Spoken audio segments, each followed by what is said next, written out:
You ever catch yourself stuck in your own head like it's a bad Netflix series on loop?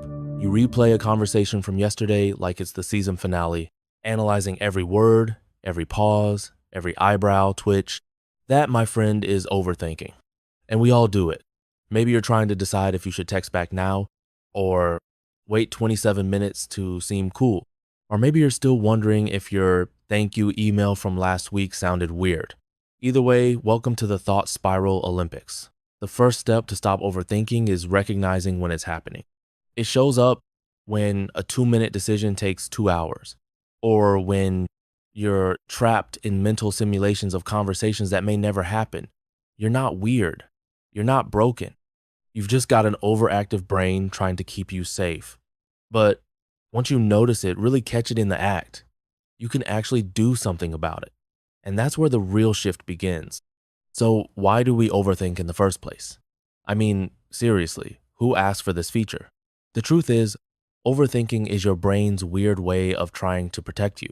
It's like, hey, if we analyze this from every possible angle, we can avoid messing up. But spoiler alert, it usually just makes us feel stuck. A big reason we overthink is fear. Fear of failure, fear of looking stupid, fear of making the wrong choice. And somewhere along the way, we picked up this idea that the more we think, the better our choices will be.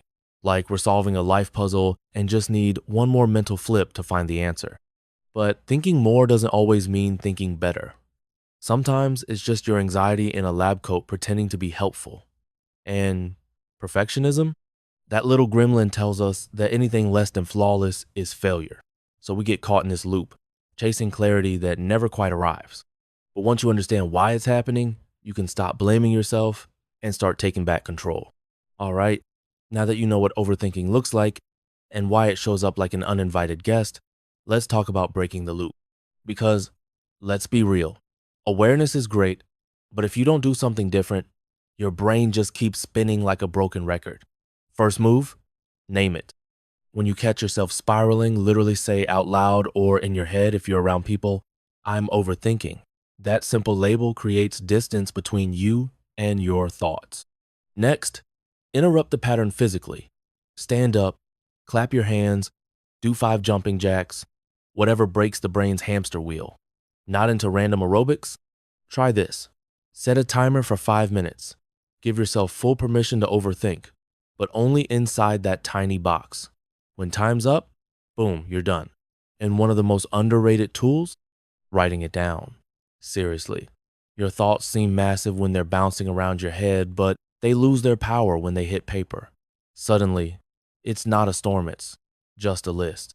Now that you've interrupted the overthinking cycle, here's the game changer. Replace all that mental noise with intentional action.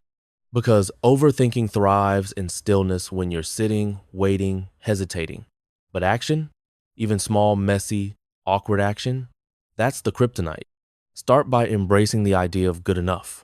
You don't need the perfect decision, you need a direction. Pick one, act on it, and adjust as you go. Second, use if, then plans. Like, if I start spiraling, then I'll go for a walk. Or, if I can't decide in 10 minutes, I'll flip a coin. Sounds simple, but it gives your brain a script to follow instead of spiraling into chaos. Third, reduce your choices. Seriously, 2 options max. The more choices, the more loops your brain runs. And finally, shift from asking what should I do to what's the smallest step I can take right now. Because once you move, even just a little, you break the spell. Overthinking can't survive where action lives. Want to stop overthinking? Start with one thing from this video. Just one. Comment below which strategy you're going to try first. And hey, if this helped clear some mental clutter, hit that like button and subscribe. Let's clean up that mental browser one tab at a time.